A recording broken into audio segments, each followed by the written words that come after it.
Assalamualaikum warahmatullahi wabarakatuh. Nama saya Fema Almeida Rizky, NIM 1903211000079,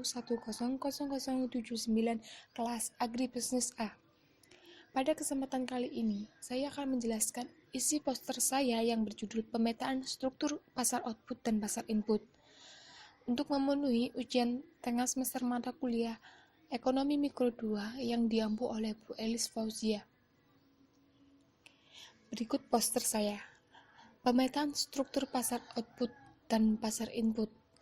Terdapat 4 model pasar output, yaitu pasar persaingan sempurna, pasar monopoli, pasar monopolistik, dan pasar oligopoli. Sedangkan pasar input terdapat 2 model, yaitu pasar tenaga kerja persaingan sempurna dan pasar tenaga kerja monopoli. Untuk pembahasannya, saya akan menjelaskan terlebih dahulu mengenai pasar persaingan sempurna. Pasar persaingan sempurna memiliki beberapa karakteristik antara lain. 1. Memiliki jumlah penjual dan pembeli sangat banyak. Maka dari itu, harga pasar tidak akan dipengaruhi oleh tindakan penjual dan pembeli. 2. Harga ditentukan oleh kekuatan permintaan dan penawaran yang ada di pasar. Artinya, jika permintaan tinggi, maka harga yang terbentuk di pasar persaingan sempurna akan sangat tinggi. Sebaliknya, jika penawaran lebih banyak dari permintaan, maka harga yang terbentuk akan sangat rendah. 3. Barang yang ada di pasar sangat homogen. Artinya, tidak dapat dibedakan mana barang yang berasal dari produsen A, B, dan yang lainnya. 4. Pelaku pasar mudah keluar masuk pasar. Artinya, jika penjual merasa mendapatkan keuntungan yang baik di pasar tersebut, maka penjual dapat dengan mudah memasuki pasar. Sebaliknya, jika penjual merasa di pasar tersebut dia tidak mendapatkan keuntungan, maka dia bisa keluar dari pasar tersebut. 5. Pelaku pasar memiliki informasi yang sempurna tentang kondisi yang ada di pasar. Berikut merupakan kurva dari pasar persaingan. Dapat dijelaskan bahwa kurva permintaan dan kurva penawaran saling berpotongan yang nanti akan membentuk harga di pasar yang disepakati oleh produsen dengan konsumen yang ada di pasar pada suatu produk tertentu. Dalam hal ini, harga keseimbangan ada dalam P bintang, jumlah barang yang diminta dan ditawarkan sebesar H bintang. Proses terbentuknya harga ini tidak serta-merta, tetapi terdapat proses tawar-menawar antara produsen dengan konsumen yang ada pada pasar tersebut. Kemudian, misalnya, jika harga yang berlaku di pasar itu sebesar P2, maka jumlah barang yang diminta itu hanya sebesar Q1. Pada tingkat harga P2, jumlah barang yang ditawarkan itu lebih banyak sehingga yang terjadi adalah kelebihan jumlah penawaran.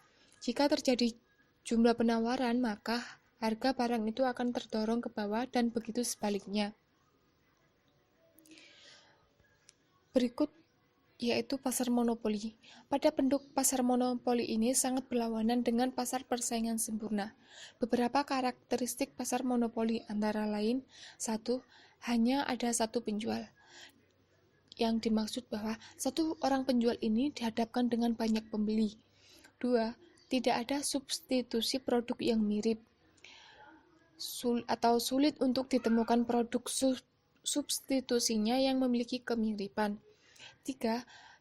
Terdapat hambatan masuk pasar, atau untuk masuk ke pasar monopoli ini, perusahaan yang lain akan sulit untuk melakukannya karena terdapat hambatan untuk masuk ke pasar monopoli ini. 4. Produsen bertindak sebagai price setter atau karena terdapat satu penjual, maka produsen dapat bertindak sebagai price setter atau dia yang bisa menyeting harga produk yang dijualnya. Berikut penjelasan dari kurva pasar monopoli. Pada pasar monopoli, kurva permintaan memiliki slope yang negatif, sedangkan kurva marginal revenue-nya itu memiliki slope yang negatif juga. Tetapi besarnya slope tersebut 2 kali lebih besar daripada kurva permintaan. Kemudian, jika kurva biaya yang berlambangkan AC dan kurva marginal cost-nya yang terdapat pada garis berlambangkan MC, maka keuntungan yang maksimal itu tercapai ketika MR sama dengan MC. MR berpotongan di titik MC, maka jumlah output yang bisa dihasilkan oleh seorang monopolis adalah sebesar Q bintang. Pada jumlah barang sebesar Q bintang, maka seorang monopolis akan menjual barangnya sebesar P bintang. Dalam hal ini, penerimaan seorang monopolis ini adalah OH bintang, B, dan P bintang. Sementara, untuk menghasilkan OH bintang, biaya yang harus dikeluarkan itu sebesar OA. Total biaya yang harus dikeluarkan adalah OAC dan H bintang. Dengan demikian, maka dalam pasar monopoli seorang produsen akan mendapatkan keuntungan sebesar AC, B, dan P bintang. Selanjutnya, pasar monopolistik. Beberapa karakteristik dari pasar monopolistik antara lain: 1. Dalam pasar terdapat banyak perusahaan. Artinya, di dalam pasar monopolistik ini terdapat banyak perusahaan, akan tetapi tidak sebanyak yang ada pada pasar persaingan sempurna. Tetapi tidak sedikit pula di pasar monopoli. Di pasar monopolistik ini perusahaan banyak, tetapi tidak sangat banyak. 2. Komoditas yang dihasilkan oleh perusahaan berbeda karakteristik. Artinya, pada masing-masing produk yang dijual pada pasar monopolistik ini memiliki karakteristik yang berbeda-beda. Dan setiap konsumen mampu membedakan masing-masing produk tersebut. 3. Perusahaan mempunyai sedikit kekuasaan mempengaruhi harga. Hal ini disebabkan karena jumlah perusahaannya itu cukup banyak, sehingga kalaupun perusahaan tersebut memiliki kekuasaan untuk menentukan harga, tetapi kekuasaan tersebut sangat tidak mutlak seperti pasar monopoli. 4. Rendahnya hambatan memasuki pasar. Di dalam pasar monopolistik, jika seorang produsen merasa untung di pasar itu, maka dapat dengan mudah masuk di pasar monopolistik. 5. Persaingan promosi penjualan sangat aktif. Setiap perusahaan akan berlomba-lomba untuk mempromosikan produk yang dijualnya, sehingga promosi merupakan sarana yang paling efektif untuk memikat konsumen agar tertarik membeli produk yang ditawarkan. Berikut kurva dari pasar monopolistik. Dapat dijelaskan bahwa bentuk kurva dari pasar monopolistik ini mirip dengan pasar monopoli, hanya saja perbedaannya adalah kurva permintaan pada pasar monopolistik itu lebih elastis daripada pasar monopoli. Keuntungan seorang monopolistik itu akan terbentuk manakala terjadi persamaan antara marginal cost dengan marginal dan marginal revenue-nya bertemu pada titik E, maka jumlah barang yang dihasilkan oleh pasar monopolistik adalah H bintang, sementara jumlah harganya, yaitu harga yang akan dijual oleh produsen adalah H bintang, ditarik ke kurva permintaan yang dilambangkan A, dan sehingga menghasilkan P bintang. Sementara seorang monopolistik akan menghasilkan produk H bintang ini dengan biaya sebesar OC, sehingga jika di total biayanya yang dikeluarkan oleh seorang monopolistik adalah OH bintang, B, dan C. Sehingga keuntungan yang diperoleh dari seorang monopolis adalah C, P bintang, dan A dan B. Selanjutnya, pasar oligopoli. Pada pasar oligopoli ini ada beberapa karakteristik, antara lain: 1. Hanya terdapat sedikit perusahaan dalam industri.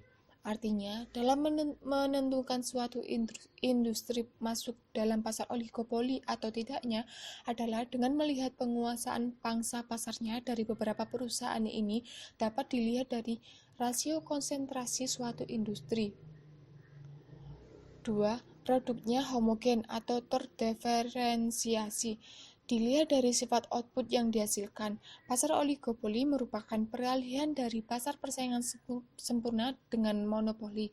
Semakin besar tingkat diferensiasi perusahaan, maka tidak tergantung pada kegiatan perusahaan-perusahaan lainnya. 3. Pengambilan keputusan yang saling mempengaruhi. 4.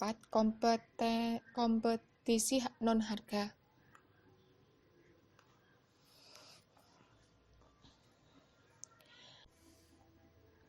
Yang terakhir yaitu pasar input.